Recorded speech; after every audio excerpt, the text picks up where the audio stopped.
Our mind is a tremendous gift where it remembers vividly every experience and every information that comes our way.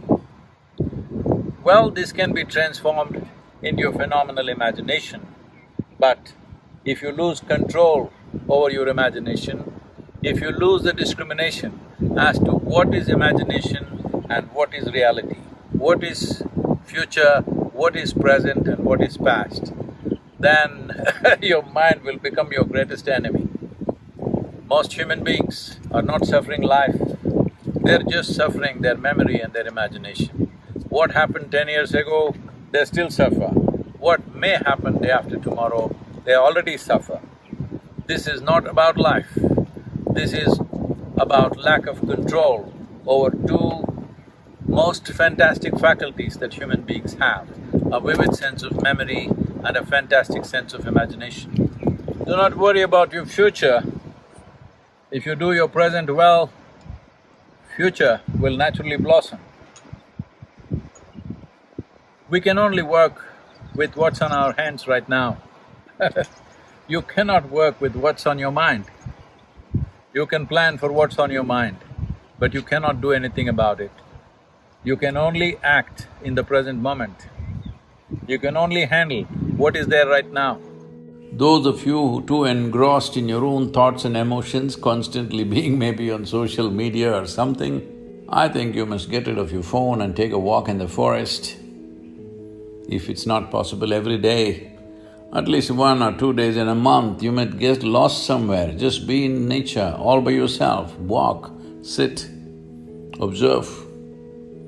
If you pay enough attention, you will see. You will be so enchantingly enamored by every little thing in the existence because the way a single ant is made is too much for you and your intelligence to grasp exactly how this is made. Those who have not peeled their eyes to the creation get too enamored with their own mental creations, which is their thought, the juicy part being emotion. When your thought and your emotion becomes more important than the Creator's creation, that means you have become a perceptual tragedy. You have not realized the nature of life at all.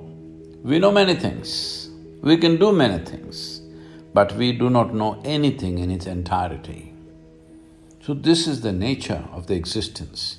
If you pay attention to it, naturally your own thought and emotion will sink to the background. You can still enjoy them, but you know how insignificant it is.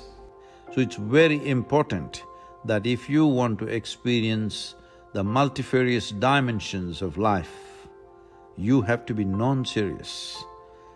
You become serious only because you have taken your own existence too seriously, though we exist here for a minuscule amount of time in this cosmos. This is a vast cosmos. The very planetary system, the solar system in which we exist is a speck. In that, planet Earth is a micro speck. In that micro speck, the place you live or the city you live is a super micro speck. In that, you have become a big man or woman, and that's the reason why you're so serious about life. It's a brief amount of time that you have as life. In this, if you take yourself too seriously, you are one big joke. The secret of life is to see everything with a non-serious eye, but to be absolutely involved like a sport. So be a sport for life.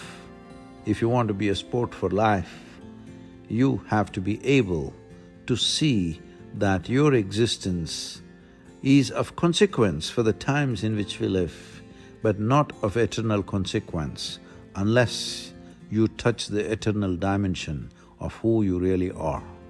It's such a brief life, only in doing what you truly care for will your life become worthwhile. If genuine involvement has to come in your life, for you to give yourself absolutely, you must be doing something that truly matters to you. It's important that you find that. When I say it's important to find that, you don't have to spend half your life looking for what is my passion.